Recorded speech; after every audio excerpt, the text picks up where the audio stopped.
올해도 기쁜 성탄이 되시기를 예수님의 이름으로 축복합니다. 기쁘고 즐거운 성탄이 되는 그 맞이함이 우리 가운데 일어나시기를 예수님의 이름으로 축복합니다. 우리가 올해도 어김없이 성탄을 맞이합니다. 성탄이 되면 사람들은 모두 기뻐하고 즐거워합니다. 카드를 주고받기도 하고 선물을 주고받기도 하고, 또 직장에서, 가정에서 혹은 이웃끼리 모여서 파티를 하기도 합니다. 참 좋은 일들입니다. 어디 그뿐입니까? 성탄이 되니까 그리워했던 자녀들도 보게 되고 가족들도 다시 보게 되고 참 즐거운 일입니다. 하지만 우리가 예수님 믿는 사람으로서 알고 있습니다. 그것만이 성탄을 맞이하는 기쁨의 전부가 아니라는 사실입니다. 성탄을 맞이한다는 것은 바로 우리에게 오신 예수님을 맞이하는 것입니다. 진정으로 성탄을 맞이한다는 것이 뭔가? 기쁜 성탄을 맞이한다는 것은 오신 예수님을 맞이하며 그것을 기념하고 기억하는 것입니다. 성탄은 하나님의 아들, 곧 하나님이신 성자 예수님께서 아기로 오신 날입니다. 한번 상상해 보십시오. 상상할 수 없는 일이 벌어진 겁니다. 하나님께서 사람이 되신 겁니다. 그것도 아기로 태어나신 겁니다. 아기인 척한 것이 아니라, 사람인 척한 것이 아니라 온전히 사람이 되셨습니다. 시공을 초월하신 하나님께서 우리와 똑같이 엄마의 뱃속에 있어야 할 기간을 있으셨습니다. 말씀 하나로 천지를 창조하신 하나님께서 엄마라는 말 한마디를 배우기 위하여 우리와 똑같이 1만 번 이상을 엄마 해봐 라는 말을 들으셨다는 겁니다. 걸음마를 배우기 위해서 우리와 똑같이 2000에서 3000번은 넘어지는 경험을 하셨다는 겁니다. 천지를 창조하신 전능하신 그 하나님께서 완전히 사람이 되시어 사람의 한계 속으로 들어오신 것이 성탄, 크리스마스입니다. 왜 그 전능하신 하나님께서 사람의 한계 속으로 들어오셨습니까? 그 이유는 오직 우리를 죄 가운데서 구원하시고 하나님의 자녀 되게 해주시고 싶으셔서 인간의 한계로 들어오신 것입니다. 바로 그 예수님을 맞이하는 것이 진정으로 기쁜 성탄을 맞이하는 것입니다. 그렇다면 예수님, 바로 기쁜 성탄을 맞이한다는 것은, 예수님을 맞이한다는 것은 무엇을 말하는 것일까요? 오늘 본문의 내용은 이른바 마리아의 수태고지라는 그런 제목이 붙은 본문입니다.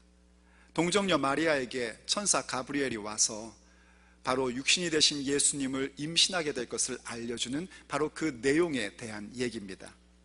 마리아의 입장에서는 도저히 이해할 수도 없는 일이고 또 이해된다 해도 받아들일 수 없는 일들이었습니다. 그러나 마리아는 오시는 예수님을 직접적으로 자기의 몸으로 맞이합니다. 그 본문 가운데서 우리는 과연 성탄을 맞이한다는 것, 기쁜 성탄을 맞이한다는 참된 의미가 무엇인지 그 메시지를 함께 듣고자 하는 것입니다. 기쁜 성탄을 맞이한다는 것은 과연 무엇을 말하는 것일까요? 첫째, 그것은 바로 하나님의 은혜, 곧 그 평강을 맞이하는 것입니다. 기쁜 성탄을 맞이한다는 것은 하나님의 은혜, 그 샬롬, 그 평강, 그 기쁨을 맞이하는 것이 기쁜 성탄을 맞이함입니다. 갈릴리 나사렛의 시골 동네에 요셉이라는 한 남자와 마리아라는 한 여자가 정혼을 한 사이였습니다. 그런데 어느 날 가브리엘 천사가 그 마리아를 찾아와서 이렇게 얘기를 하는 겁니다. 본문 28절 말씀입니다. 그에게 들어가 가로되 은혜를 받은 자여 평안할지어다, 주께서 너와 함께 하시도다 하니, 가브리엘 천사가 마리아를 만나서 은혜를 받은 자여 평안할지어다, 원문대로 하면 평안할지어다, 은혜를 받은 자여 하나님이 너와 함께 하시도다 라는 말입니다. 여기 평안할지어다 라는 단어는요, 그 단어 뜻 속에 기뻐하다 라는 의미가 포함되어 있는 단어입니다. 그리고 그 말은 다른 말로 하면 안녕, 평화, 우리 히브리 말로는 샬롬이라는 단어의 의미가 포함된 인사말입니다. 평화가 마리아에게 왔다는 겁니다. 샬롬이 마리아에게 임했다는 것입니다. 그러면서 말하기를 하나님의 은혜를 받은 자여 라고 말하는데, 이 얘기는 그냥 일반적인 하나님의 은혜 정도가 아니라 영어 성경은 그렇게 번역을 합니다. You who are highly favored, 하나님의 특별한 은총을, 가장 높은 은총을 받은 자여 라고 그렇게 표현을 해주고 있는 겁니다. 하나님이 너와 함께 하신다. 마리아가 그 얘기를 듣고 깜짝 놀랍니다. 아니 도대체 무슨 이런 인사가 다 있지? 평안을 빌어주는 것, 그거는 뭐 받아들일만 한데 하나님의 가장 높은 은총을 받은 자라니, 하나님의 은혜를 받은 자라니, 이게 도대체 무슨 말이지? 하고 뭔가 마음에 두려움이 오기 시작한 것 같습니다. 천사 가브리엘이 계속해서 마리아에게 이렇게 얘기를 합니다. 30절 말씀. 천사가 일러 가로되 마리아여 무서워 말라. 내가 하나님께 은혜를 얻었느니라. 보라, 내가 수태하여 아들을 낳으리니 그 이름을 예수님이라 하라. 지금 마리아에게 다시 얘기해 줍니다. 두려워하지 말라는 겁니다. 하나님의 높은 은총, 아주 큰 은혜를 받았다라는 그 말에 대해서 두려움 갖지 말아라. 하나님의 평강이 너한테 왔다는 것에 대해서 두려워하지 말아라. 하나님의 은혜를 네가 받고 있는 것이다. 왜냐하면 너가 이제 아이를 갖게 될 것인데 그 아이를 낳을 때에 그 이름을 예수님이라고 해라 하는 메시지를 준 것입니다. 과연 마리아는 정말 큰 은혜를 받은 사람입니다. 이 인류의 어떤 여인도 경험할 수 없는 은혜, 바로 하나님의 아들을 잉태하는 그 놀라운 은혜를 체험한 여인입니다. 과연 하나님의 높은 은총, 아주 큰 은혜를 받은 사람임에 틀림없습니다. 그런데 여러분, 우리야 이 일들에 대해서 전부 다 알고 있고 어떤 일이 생겼는지를 다 알고 있기 때문에 참 마리아 큰 은혜 받은 사람이다 라고 얘기할 수 있지만, 한번 마리아의 입장에서 한번 생각해 보십시오. 당시 유대의 여자들은요, 결혼을 할 때 15세에서 17세에 결혼을 했답니다. 이 티네이저의 처녀가 결혼을 하려고 꿈을 꾸고 행복한 결혼 생활을 생각하고 있는데 천사가 와서 말하는 겁니다. 하나님의 큰 은혜를 받은 자여, 큰 은총을 입은 자여 라고 하더니 그 평강과 그 은혜가 뭔가 했더니 임신을 한다는 겁니다. 처녀인데, 정혼했는데 갑자기 하나님의 평강과 그 은혜가 왔음에도 불구하고 이 마리아가 갖고 있던 모든 계획과 모든 일상이 한꺼번에 깨지게 되는 상황으로 오게 된 것입니다. 일상이 깨지는 정도가 아니라 당시 유대 사회에서 정혼한 처녀가 남편이 알지도 못하는 임신을 한다면 그것은 곧 죽음입니다. 자기의 삶이 송두리째 사라질 수 있는 그런 상황이 생기게 된 겁니다. 그런데 천사가 뭐라고 하냐면 평안하렵니다. 하나님의 은혜를 받은 자랍니다. 마리아의 일상이 깨지고 마리아가 계획했던 모든 것이 깨지는데 그게 평안이랍니다. 그게 하나님의 은혜랍니다. 우리가 기대하고 우리가 생각하는 하나님의 은혜, 평안이라는 것은 늘 뭔가 내가 계획하고 뭔가 내가 생각한 일들이 그저 변함없이 아무 문제 없이 이루어질 때에 우린 하나님께서 은혜를 주셨네, 참 평안하다라고 얘기합니다. 그것 참 귀한 겁니다. 여러분 가운데 그런 평안이 있기를 원합니다. 그런 하나님의 은혜가 있기를 원합니다. 그러나 마리아가 지금 받고 있는 그 평안은 그런 평안이 아닙니다. 예수님을 맞이할 때 오는 그 평안은 그런 평안이 아니라 자신이 기대하고 자신이 생각했던 모든 계획이 수포로 돌아가게 되는 평안이요, 그 모든 것이 물거품 될 수 있고 심지어는 내 생명까지도 위협받을 수 있는 하나님의 평화, 하나님의 은혜가 그녀에게 임한 겁니다. 분명히 예수님은 이사야 선지자가 말씀했던 것처럼 평강의 왕이십니다. 그런데 그 평강의 왕이신 예수님께서 이렇게 말씀하신 적이 있습니다. 마태복음 10장 34절 말씀입니다. 내가 세상에 화평을 주러 온 줄로 생각지 말라. 화평이 아니요 검을 주러 왔노라. 아니 주님 무슨 말씀이십니까? 화평을 주러 온 것이 아니라 검을 주러 왔다니요. 그리고 그 뒤에 하시는 말씀이 뭐냐면 가까운 집안 식구끼리 원수가 된다는 겁니다. 왠지 아십니까? 예수님을 맞이한다는 것은 무엇을 얘기하는 것이냐면 진리와 비진리 가운데 일어날 싸움터 가운데 들어오는 것이기 때문입니다. 예수님을 영접하는 그 싸움터 가운데에서는 세상이 주는 평화, 세상에서 기대하는 평화라는 것이 있는 게 아닙니다. 주님이 우리에게 주시는 평화는 뭔가 위로부터 임하는 평화, 하나님과의 평화입니다. 그래서 우리가 받는 예수님이 주시는 평화는 세상과 다른 것입니다. 우리가 기대하는 평화는 어제와 오늘이 변함없이 똑같은 일이 일어나서 늘 똑같이 밥 먹고 똑같이 TV 보고 똑같이 즐거워하고 똑같이 직장 가고 아무 문제 없는 것, 그냥 그게 평화라고 생각합니다. 그러나 그러한 평화는 순식간에 깨어질 수 있는 임시적 평화에 불과한 것입니다. 하지만 하나님께서, 예수님께서 우리에게 주시는 평화는 우리의 좌우로부터 오는 평화가 아니라 위로부터 임하는 평화입니다.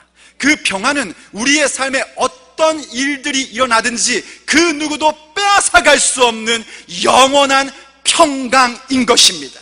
우린 그 평화를 원하는 것이고, 예수님을 맞이한다는 것은 비록 내 일상이 깨지고 내 기대가 어그러진다 할지라도 위로부터 임하는 하나님의 은혜, 위로부터 임하는 하나님의 평화를 맞이하는 것입니다. 그게 기쁜 성탄을 진심으로 맞이하는 것입니다. 그래서 예수님께서 그렇게 말씀하셨습니다. 요한복음 14장 27절 말씀, 평안을 너희에게 끼치노니 곧 나의 평안을 너희에게 주노라.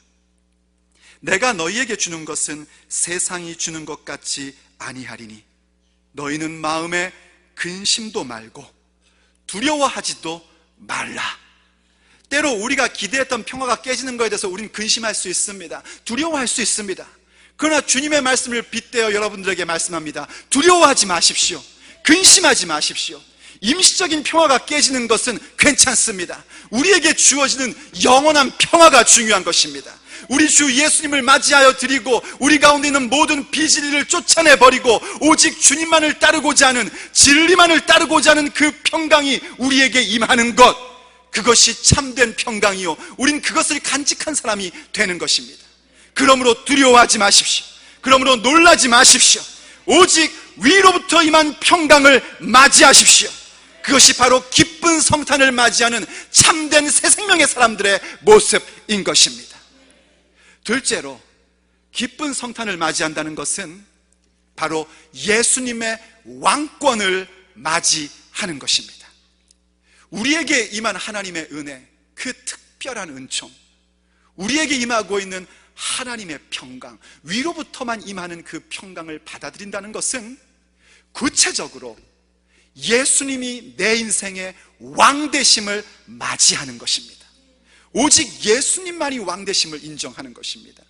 우리가 예수님을 구원자로 영접하고 내 삶의 주인이 된다는 것을 다른 말로 하면 예수님만이 내 인생의 왕이십니다 하는 것을 고백하며 그것을 맞이하고 받아들이는 것입니다.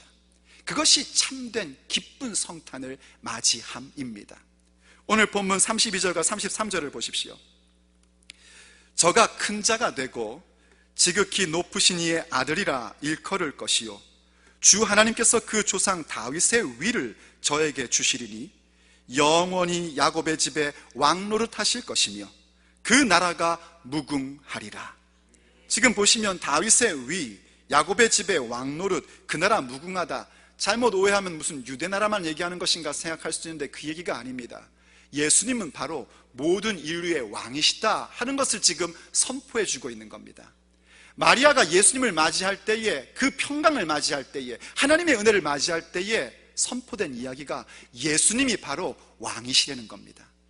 초림 예수님이 비록 아기 예수님으로 오셔서 우리를 구속하기 위하여 아기 예수님으로 오셔서 지혜와 키가 자라나고 사람들에게 사랑받는 그 가정을 모두 가져가셔야지 되고, 지금 비록 말 구유에 누우신 초라한 모습으로 계시지만 그것은 바로 그분이 우리의 죄를 짊어지실 어린 양이기 때문에 그렇게 오신 것이요, 그분의 실존은 뭔가, 그분이 바로 만주의 주, 만왕의 왕이시라는 사실입니다.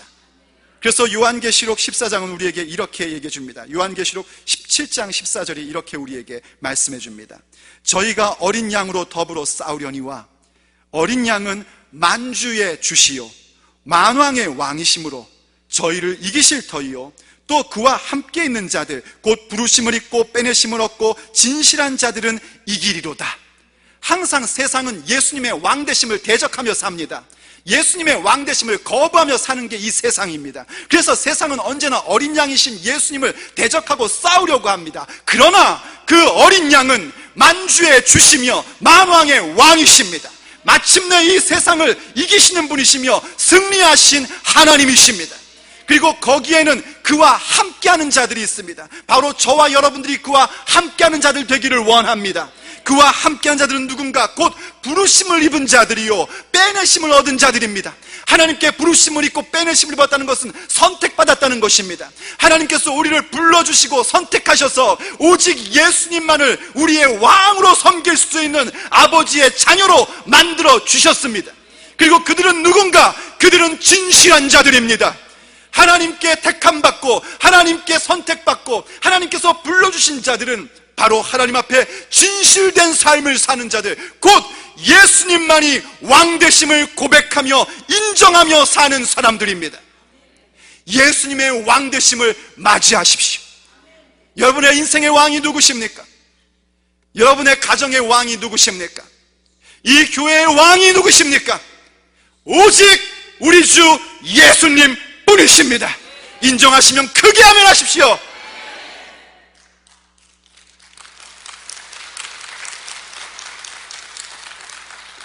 예수님의 왕되심만을 환영하고 맞이하는 것, 그것이 성탄을 기쁘게 맞이하는 것입니다. 그저 매년 찾아오는 행사가 아니라 우리에게 주신 놀라운 구원을 기념하며 예수님이 내 인생의 왕이시다, 그 왕을 맞이함입니다. 왜 이게 이토록 중요한가? 타락한 인류는요 언제나 자기가 왕이 되려고 합니다. 에덴 동산 이후로 타락한 인류는 항상 자신이 하나님이 되려고 하고, 그것은 다른 말로 하면 자신이 왕이 되려고 합니다. 내 인생을 내 마음대로 하나님 없이 이루어 가기로 하고요, 조금만 힘이 생기면 다른 사람의 인생을 좌지우지하고 싶어하는 게 타락한 인류의 죄성입니다. 그것을 우리는 거부해야 됩니다. 그것을 거부하고 거절하고 오직 예수님의 왕권만을 맞이하고 환영하는 자들이 되어야 됩니다. 우리가 만약 내 스스로 왕이 되려는 모습을 가지면은요 이런 현상이 나타나게 됩니다. 사사기 9장에 보면 아비멜렉이라는 사람이 나옵니다. 이 아비멜렉이라는 사람은 그 유명한 기드온이라는 사사의 아들입니다. 기드온은 전설적인 사사였습니다. 우리가 왜 기드온의 300명 용사 그거 비유해가지고 하나님 아버지 우리에게 기도의 용사 300명 주시옵소서 그러고 기도하고 있지 않습니까? 그런 것처럼 유명한 사사입니다. 그런데 그가 많은 아내를 두고 많은 아들들을 뒀습니다. 70명의 아들들을 뒀답니다. 근데 그것도 모자랐는지 세겜이라는 지역에서 첩을 하나 두고 또 아들을 하나 더 얻었습니다. 그리고 그때 그 아들의 이름을 아비멜렉이라 그렇게 이름을 졌습니다. 그 뜻은 나의 아버지는 왕이다 라는 뜻입니다. 그리고 동시에 이 아비멜렉이라는 이름은요 창세기에 보면 그 당시 가나안 지역에 있던 왕들을 부르는 호칭이기도 했습니다. 이 아비멜렉의 이야기를 성경에서 읽어보면은요 자신이 왕이 되려고 하는 사람들의 특징이 아비멜렉에게 계속해서 나오는 걸 보게 됩니다. 그가 어느 날 세겜 지역 사람들을 불러놓고 얘기를 합니다. 기드온의 아들 70명이 너희를 다스리는 것과 나 하나가 너희를 다스리는 것 가운데 어느 것이 좋은지 생각해봐라. 나는 너희들의 고륙지친이다 라고 얘기합니다. 그 얘기 무슨 얘기냐면 너와 나는 같은 세겜 지역 혈연 관계가 있다 이거예요. 우리 한국 사람들 그런 거 좋아하지 않습니까? 혈연, 지연, 학연 뭐 이런 걸로. 그래서 뭘 하고 있는 거냐면 자기 사람을 불러 모으고 있는 겁니다. 내 사람 만들고 싶은 겁니다. 내 편을 만들고 싶어하는 그 마음을 갖는 겁니다. 여러분, 만약에 누군가를 자꾸 내 편으로 만들고 싶습니까? 지금 굉장히 위험한 유혹 가운데 계신 겁니다. 우린 누구의 편도 아니라 오직 예수님의 편입니다. 우린 누구 편도 아니라 오직 하나님의 편입니다. 우리는 학연, 지연, 혈연으로 모인 자들이 아닙니다. 그건 전부 다 과거입니다. 이전 것은 지나갔으니 보라, 새 것이 되었도다. 우리가 하나가 된 것은 오직 주님을 바라보기 때문이고, 우리가 하나인 것은 하나님 아버지께서 주신 비전을 향하여 함께 나아가기 때문입니다. 저는 여러분들이 함께 그것을 보기를 원합니다. 그것이 바로 하나님께서 우리에게 원하시는 바입니다. 그런데 스스로 왕이 되려는 사람들은 그렇지 않습니다. 자기 사람들을 모으려고 합니다. 그리고 그가 어떻게 한 줄 아십니까? 바알브릿의 신전에서 금을 얻어냅니다. 은을 얻어냅니다. 자금을 얻는 겁니다. 힘을 모으는 겁니다. 바알브릿이라는 것은 그 당시 사람들이 섬겼던 우상입니다. 우상이 뭡니까? 탐욕이 우상이고 사람의 어리석음의 표현이 우상입니다. 탐욕과 어리석음의 발로로 나온 것이 우상 숭배입니다. 항상 스스로 왕이 되려는 사람들은 사람의 탐욕과 사람의 어리석음을 이용합니다. 그리고 경박한 무가치한 사람들을 돈 주고 사서 결국 뭘 하냐면 자기 형제 70명을 다 죽입니다. 그 중에 한 명 요담이라는 막내 아들만 구사일생으로 살아남고요, 전부 다 죽입니다. 그게 스스로 왕이 되려는 사람들의 모습입니다. 마지막은 뭐였는가? 참 허망한 죽음이었습니다. 그 말씀이 우리에게 경고해 주는 건 그렇습니다. 만약 내가 내 인생의 왕이 되려고 하고 내가 뭔가의 왕이 되려는 모습을 가질 때 그게 얼마나 허무한 마지막이 오는가를 알라는 겁니다. 왜냐하면 하나님의 마지막 심판이 우리 앞에 있기 때문입니다. 우리 예수님 다시 오십니다. 다시 오실 때는 심판해 주러 오신다는 사실을 기억해야 됩니다. 은혜 받고 예수님 믿고 예수님의 왕되심만을 인정하는 사람들은 휴거하여 예수님과 공중 혼인잔치를 벌이며 영원한 생명 가운데 들어가지만, 예수님의 왕되심을 거절하며 스스로 왕이 됐던 사람들은 분명한 심판 가운데 들어가는 날이 오는 것입니다. 그 사실을 기억해야 됩니다. 성탄에 우리가 꼭 기억해야 될 것, 오직 예수님의 왕권, 예수님의 왕되심만을 인정하는 자가 돼야 됩니다. 누가 왕입니까? 주님만이, 예수님만이 왕이십니다. 그 사실을 맞이하는 것이 기쁜 성탄을 맞이하며, 그때 우리의 삶 가운데에 이 성탄이 하나의 행사가 아니라 하나님께 영광 돌리는 참된 기쁜 성탄이 되는 것입니다. 그리고 세 번째로 기쁜 성탄을 맞이한다는 것은 하나님의 말씀의 능력을 맞이하는 것입니다. 자, 보십시오 여러분. 나의 일상이 깨질지라도, 내 계획과 내가 생각한 것이 수포로 돌아간다 할지라도 하나님의 평강을 내가 받아들이고 하나님의 은혜를 기꺼이 받아들이며 그거에 대한 구체적인 표현으로 예수님의 왕권만을 인정하는 나의 삶을 만들어간다. 그것이 어디 쉬운 일입니까? 마리아에게 있어도 그것은 쉬운 일이 아니었습니다. 마리아에게 있어서 그 사실을 받아들인다는 것은 자기의 목숨을 내놓아야 하는 일이었습니다. 아니, 상식적으로 무슨 그런 일이 있을 수 있단 말입니까? 나는 남자를 알지 못하는데 어떻게 내가 임신을 할 수 있습니까? 하고 반문하는 것은 너무나 당연한 일입니다. 또 일어난다 할지라도 도대체 받아들일 수 있는 게 아닙니다. 그런데 그때 천사가 그에게 이렇게 이야기를 합니다. 본문 35절 이하 말씀입니다. 천사가 대답하여 가로되 성령님이 내게 임하시고 지극히 높으신 이의 능력이 너를 덮으시리니 이러므로 나실 바 거룩한 자는 하나님의 아들이라 일컬으리라. 이해가 되십니까 여러분? 예수님의 왕권을 진정으로 인정하고 위로부터 임하는 평강을 받아들이는 것은 우리의 능력으로, 우리의 노력으로, 우리의 재주로 할 수 있는 것이 아닙니다. 오직 성령님이 우리 가운데 임하실 때에, 하나님의 능력이 나를 덮을 때에만 그 사건이 일어나게 되는 것입니다. 그래서 늘 우리가 성령님을 구하는 자가 되어야 됩니다. 성령님으로 충만하지 않으면 그 사람이 누구일지라도 예수님의 왕권을 받아들일 수가 없습니다. 위로부터 임하는 평강을 받아들일 수가 없습니다. 우린 그저 좌우에서 오는 평화를 원할 뿐이지 위로부터 임하는 진정한 평강을 원치 않는 그런 보통 사람들일 뿐입니다. 하지만 성령님이 임하시면 달라집니다. 성령이 임하시고 하나님의 능력이 나의 삶을 바꿔놓고 내 생각을 뒤집어 놓으면 그것은 달라집니다. 기꺼이 위로부터 오는 평강을 받아들이게 되고 기꺼이 예수님만이 내 인생의 왕 되심을 맞이하는 자가 될 수 있는 것입니다. 우린 그것을 사모해야 합니다. 그것을 맞이하는 것이 기쁜 성탄을 맞이하는 것입니다. 그 예로서요 선사가 그런 얘기를 합니다. 36절 보십시오. 보라, 내 친족 엘리사벳도 늙어서 아들을 배었느니라. 본래 수태하지 못한다 하던 이가 이미 6달이 되었다. 이거 누구 얘기하는 거냐면 세례 요한 얘기하는 겁니다. 세례 요한의 어머니 엘리사벳이 나이가 늙었고 아기를 갖지 못해서 아마 아기를 못 갖나 보다 하고 사람들이 얘기를 했었는데 이미 아기를 갖게 되어서 6개월이 됐다는 겁니다. 그러면서 천사가 이런 얘기를 합니다. 37절 같이 한번 읽겠습니다.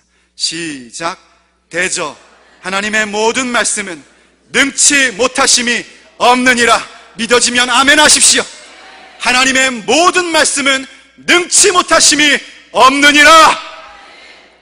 성령님이 우리 가운데 임하시고 하나님의 능력이 우리를 덮는다는 것은 구체적으로 뭔가 우리에게 아버지의 약속의 말씀이 임한다는 것입니다. 아버지의 약속이, 아버지의 말씀이 우리에게 임할 때 그 모든 말씀은 능치 못하심이 없습니다. 그래서 말씀을 사모해야 됩니다. 말씀을 받아들여야 됩니다. 성령님이 임하시고 하나님의 능력이 우리를 덮는다는 것은 그 말씀이 우리를 장악한다는 것입니다. 그 말씀이 우리를 다스린다는 것입니다. 말씀이신 주님이 우리를 장악하고 우리를 다스리고 우리를 이끌어 가신다는 것입니다. 그 말씀에 능치 못하심이 없습니다. 하나님께는 능치 못하심이 없습니다. 우리로서는 예수님을 왕으로 모시는 것은 불가능한 일로 보이지만 아버지의 말씀으로 말미암아 그 일은 이루어지는 것입니다. 우리의 능력으로는 위로부터 오는 평강을 거부할 수밖에 없는 사람이지만 성령님이 임하시고 하나님의 능력이 나를 덮고 아버지의 말씀이 내 가운데 임하게 될 때에 거기에는 불가능이 없습니다. 오직 주의 말씀은 성취되게 되어 있습니다. 그래서 그 말씀이 우리에게 능력인 것입니다. 십자가의 도가 우리에게 능력으로 임하는 것입니다. 주님의 왕권을 거절하고 아버지의 말씀을 듣지 않으려고 하고 주님이 주시는 평강을 거절하는 자들에게는 십자가의 도, 십자가의 말씀이 어리석은 것처럼 보이지만 구원을 받은 우리, 생명을 얻은 우리, 예수님의 왕권을 인정하는 우리들에게는 십자가의 그 말씀은 하나님의 능력인 것입니다. 그래서 고린도전서 1장 18절이 이렇게 말씀합니다. 십자가의 도가 멸망하는 자들에게는 미련한 것이요 구원을 얻는 우리에게는, 구원을 얻은 여러분에게는, 그리고 저에게는 하나님의 능력이라. 하나님의 능력입니다. 그 말씀, 그 능력의 말씀을 맞이하십시오. 환영하십시오. 품으십시오. 이루어지지 않을 것 같습니까? 네, 우리의 능력으로는 못 이루어집니다. 내가 그 말씀을 성취하겠다고요? 천만에요. 우리의 힘으로는 그 말씀을 성취할 수 없습니다. 내 노력으로, 내 재주로, 내 기술로 아버지께서 주신 비전을 이루겠다고요? 농담하지 마십시오. 할 수 없습니다. 말씀 그 자체의 능력을 의지하십시오. 받은 약속의 말씀에 능력을 붙잡으십시오. 하나님의 말씀은 능력이십니다. 모든 말씀에는 능치 못하심이 없습니다. 그래서 그 말씀을 받는 것입니다. 그 말씀을 받음이 곧 예수님의 왕권을 맞이하는 것이고, 예수님의 왕권을 맞이함이 곧 하나님이 주시는 평강, 우리에게 임한 그 특별한 은혜. 어떻게 우리 같은 사람이 하나님의 자녀가 되었을까요? 어떻게 우리 같은 사람이 하나님을 아바 아버지라 부를 수 있을까요? 이 특별한 은총을 받아들이는 자들인 것입니다.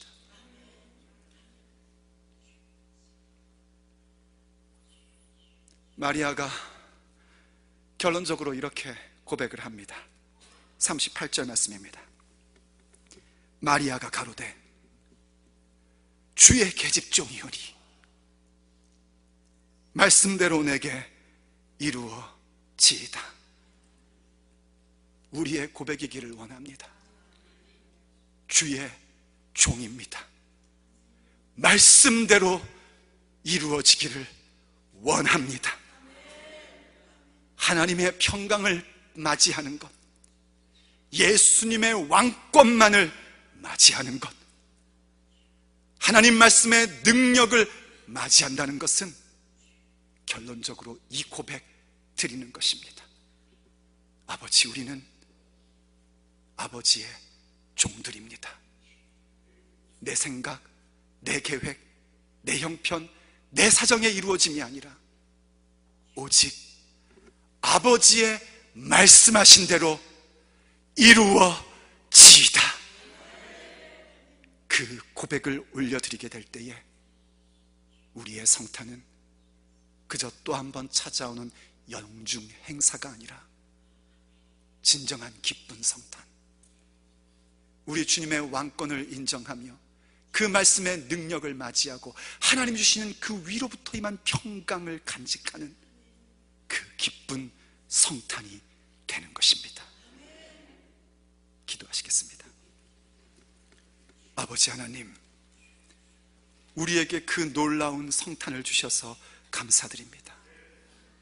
그저 작년이나 재작년이나 맨날 똑같은 성탄이 아니라 매년 맞이하는 성탄마다 이 성탄이 기쁜 성탄 되게 해주셔서 감사드립니다. 이 성탄이 위로부터 임하는 평강을 맞이하는 그런 성탄이 되게 해주셔서 감사드립니다. 이 성탄이 오직 예수님만이 나의 왕이시요 우리의 왕이심을 맞이하는 성탄이 되게 해주셔서 감사드립니다. 이 성탄이 아버지의 말씀의 능력을 맞이하는 성탄 되게 해주셔서 감사드립니다. 주의 말씀에는 능치 못하심이 없음을 믿습니다. 그러므로 아버지, 우리는 주의 종들입니다. 주의 말씀하신 대로 이루어 주소서. 아버지의 비전을 이루어 주시옵소서. 아버지의 계획을 이루어 주시옵소서. 아버지의 일을 우리에게 이루어 주시옵소서. 내 형편, 내 계획, 내 비전은 전부 다 무너지게 하여 주시옵시고 오직 아버지의 비전, 아버지의 계획, 아버지의 하시고 싶은 일들, 아버지의 부흥만이 우리 가운데 임하게 하여 주시옵소서. 우리는 아버지의 종들입니다. 말씀하신 대로 이루어 주시옵소서. 그래서 우리 모두가 우리 주님의 성탄을 기뻐할 때에 다른 것 때문에 기뻐하는 것이 아니라 주의 말씀의 능력이 임하여 성령님으로 충만해지고 하나님의 능력이 우리를 완전히 덮어버리고 그래서 예수님만을 왕으로 고백하며 하늘로부터 임하는 주께로부터 오는 평강을 간직하고 받아들이고 맞이하는 그 기쁜 성탄 맞이하게 하여 주시옵소서.